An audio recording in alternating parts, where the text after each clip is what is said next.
सबसे पहले ये समझेंगे कि वर्णमाला होती क्या है। तो ये हम बता देते हैं कि किसी भी भाषा के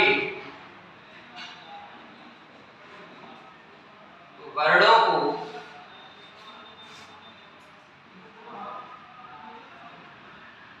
व्यवस्थित क्रम में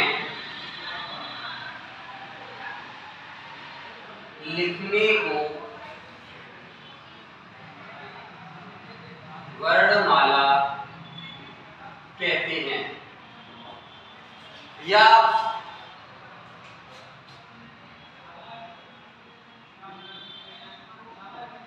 वर्णों की माला वर्णमाला कहलाती है।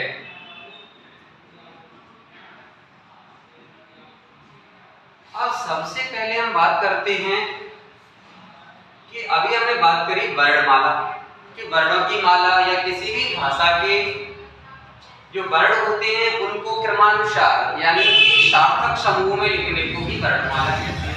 अब वर्ण क्या होते हैं, तो सबसे पहले हम बात करते हैं वर्ण। वर्ण होते क्या हैं? किसी भी भाषा की सबसे छोटी इकाई को हम वर्ण कहते हैं। जैसे ध्वनि भी कहते हैं, लेकिन लिखित रूप की जो छोटी इकाई होती है वो कहलाती है वर्ण। तो हम यहां लिखेंगे किसी भी भाषा की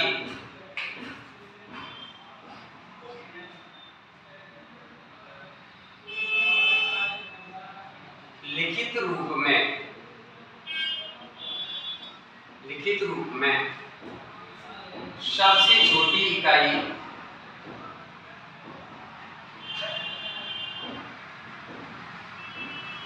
वर्ण कहलाती है।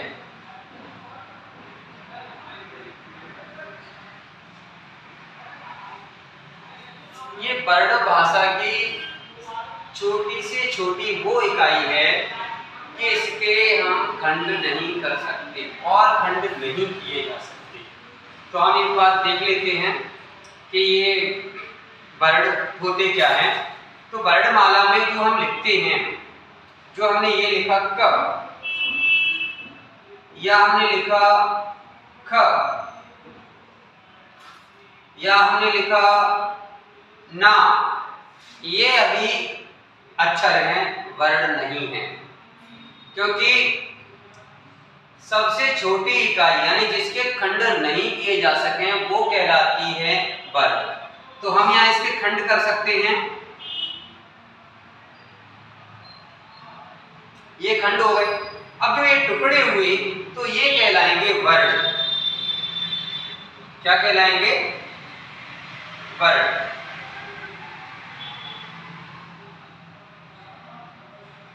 इनके टुकड़े हम नहीं कर सकते। तो जब टुकड़े नहीं होंगे तो ये क्या कहलाएंगे? वर्ण कहलाएंगे। वर्णों को व्यवस्थित तरीके से क्रमबद्ध लिखने को वर्णमाला कहते हैं। तो हम थोड़ा आगे देख लेते हैं। वर्णमाला को दो भागों में बांटा जाता है।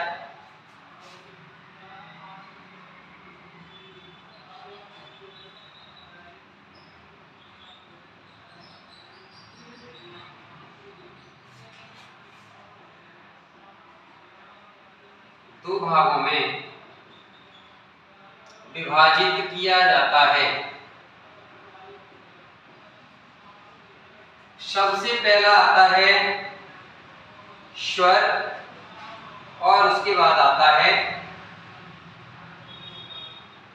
व्यंजन।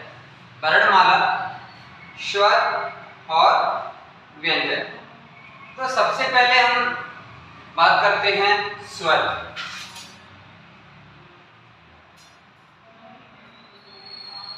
तो सबसे पहले हम ये देख लेते हैं कि स्वर होते क्या है। वे वर्ण जिनको उच्चारण करने में या लिखने में, बोलने में किसी अन्य की सहायता नहीं लेनी पड़ती है, जो स्वतंत्र रूप में रहते हैं, उनको कहते हैं हम स्वर।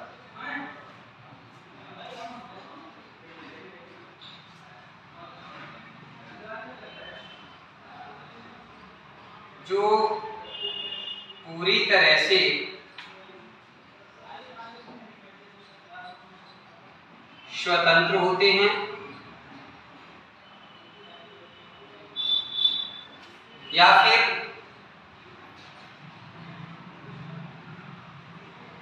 जिनके उच्चारण में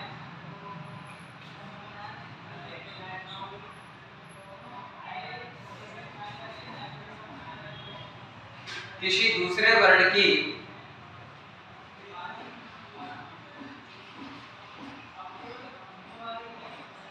सहायता नहीं लेनी पड़ती, स्वर कहलाते हैं। क्या कहलाते हैं?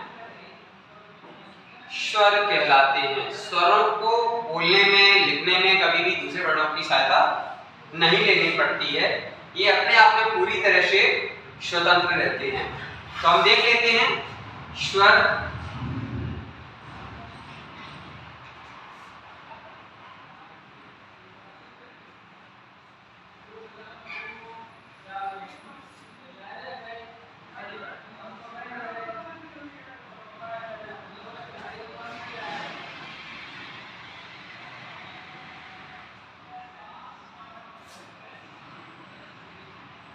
तो हिंदी में स्वर होते हैं 11। अ, आ, इ, उ, ऊ, ऋ, ए, ऐ, ओ, औ। संख्या गिन लेते हैं 1 2 3 4 5 6 7 8 9 10 11। ये संख्या में 11 होते हैं। इन वर्णों में हमें दूसरे वर्णों की सहायता नहीं लेनी पड़ती है इनके उच्चारण में, तो ये स्वर कहलाते हैं। अब हिंदी में स्वर कितने प्रकार के होते हैं, हम ये बात थोड़ा चर्चा कर लेते हैं।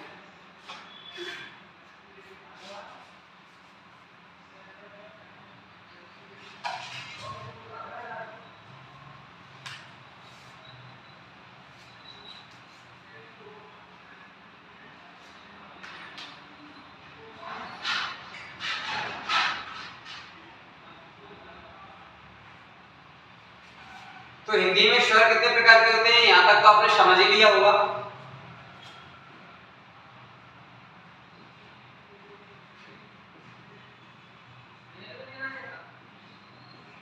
हिंदी में स्वर 3 प्रकार के होते हैं।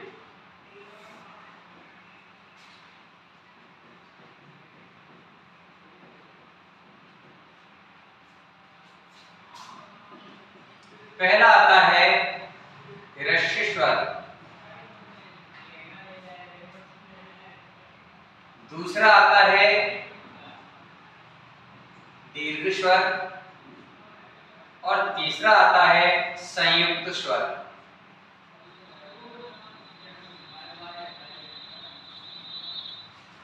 तो हम देख लेते हैं।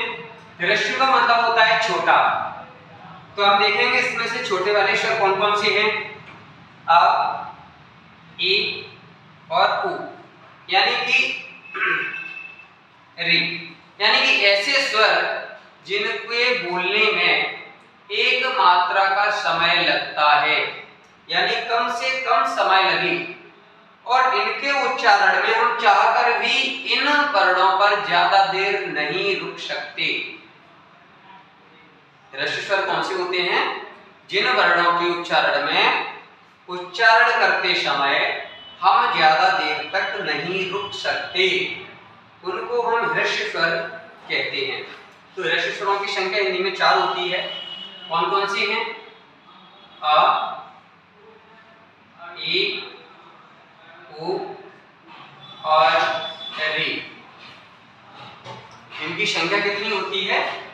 4। यानी ह्रस्व स्वर वे स्वर होते हैं, छोटे कहलाते हैं और इनके उच्चारण में हम चाहकर भी ज्यादा देर नहीं रुक सकते, यानी सबसे कम समय में दिया जाता है बोलने में। इसके बाद आते हैं दीर्घ स्वर। दीर्घ स्वर ह्रस्व स्वर से ठीक दुगने समय में होते हैं, यानी हम कह रहे हैं कि ह्रस्व स्वरों की जो मात्रा होती है वो 1 होती है और दीर्घ स्वर की मात्रा होती है 2। तो यहां देख लेते हैं बचे हुए जो स्वर हैं वो दीर्घ हैं। आ, ई, उ, ए, ऐ, ओ, औ।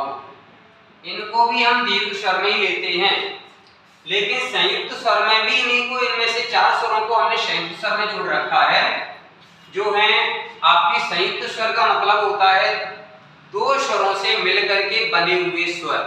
संयुक्त मतलब मिलना, मिले हुए। तो यहां हम देखेंगे अ और ई, जब 2 स्वर मिले तो यहां बना ए, फिर अ और जब ए इधर आ गया तो मिलकर के बना ऐ।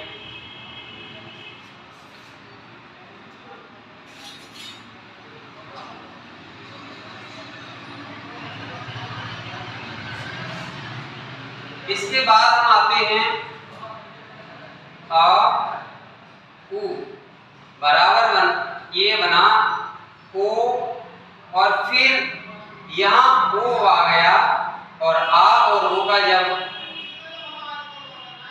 मेल हुआ तो ये औ में परिवर्तित हो गया। ये 4 होते हैं संयुक्त व्यंजन। कौन से व्यंजन? वो संयुक्त स्वर। ये संयुक्त स्वर कहलाए क्योंकि 2 स्वरों के मिलकर के बने हैं। अब हम बात करते हैं व्यंजन की।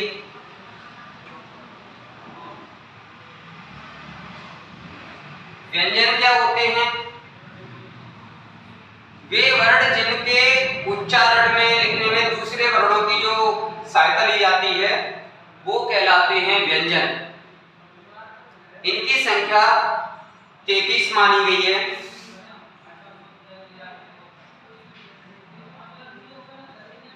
वे वर्ण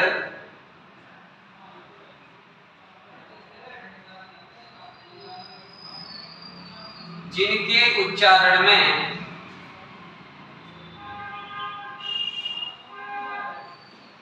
दूसरे वर्णों की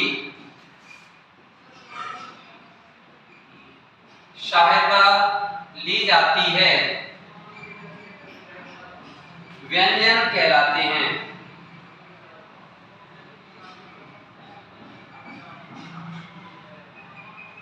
क्या कहलाते हैं? व्यंजन कहलाते हैं। इनकी संख्या 33 है।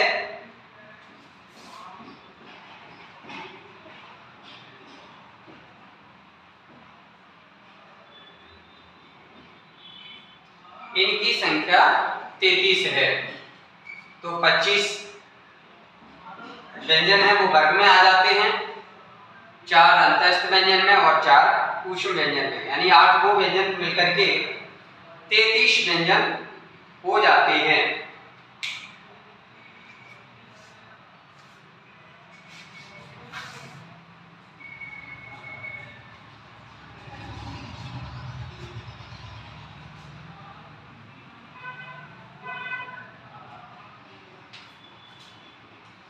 तो हम देख लेते हैं पहले का, ख, ग, घ, इंज्ञा, च, छ, ज, झ, ज्या, ट, ठ, ड, ढ, अड़ा, त, थ, द, ध, न, प, ह, भ, भ, ये जो व्यंजन हैं ये कितने हैं? 25। इनको वर्ग भी बोलते हैं। इनकी संख्या 25 है और इनको स्पर्श व्यंजन बोलते हैं। क्या बोलते हैं?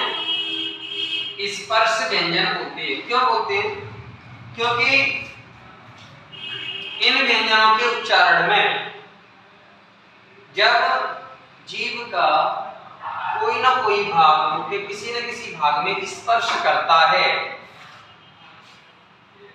तो वो स्पर्श व्यंजन कहलाते हैं।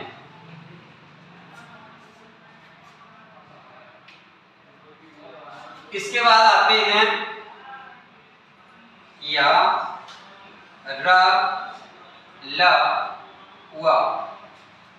इनकी संख्या होती है 4 और ये कहलाते हैं अंतस्थ व्यंजन।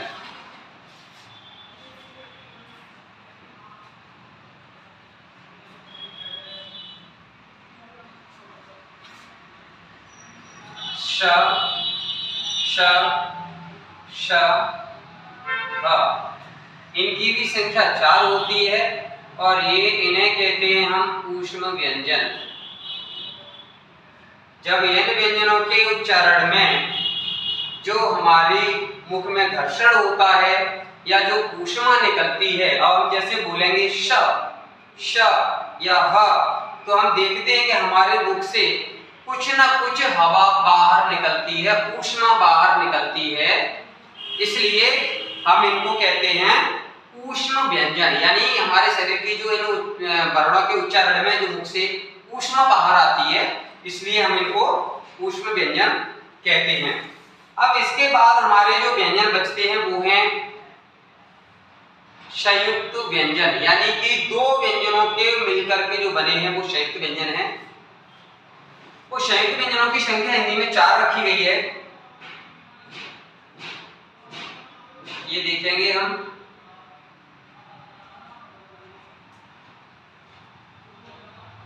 क्ष, इसके बाद में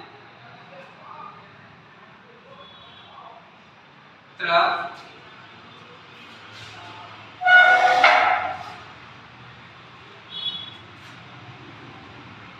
ज्ञ, और इसके बाद रखा गया है स्र।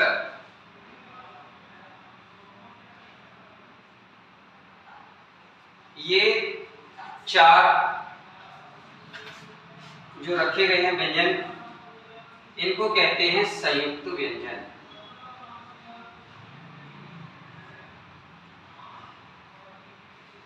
तो आज हमने जो वर्णमाला में चर्चा करी है, हमने वर्णों के बारे में, स्वरों के बारे में और व्यंजन के बारे में, तो मेरे ख्याल से आप लोगों को जानकारी प्राप्त हो चुकी होगी। कल हम आगे और बात करेंगे। जो हमारी कल आगे बात चलेगी वो वर्ण, शब्द, पद और बाकी के बारे में चर्चा करेंगे कल। तो Subscribe now and press the bell icon. Never miss an update.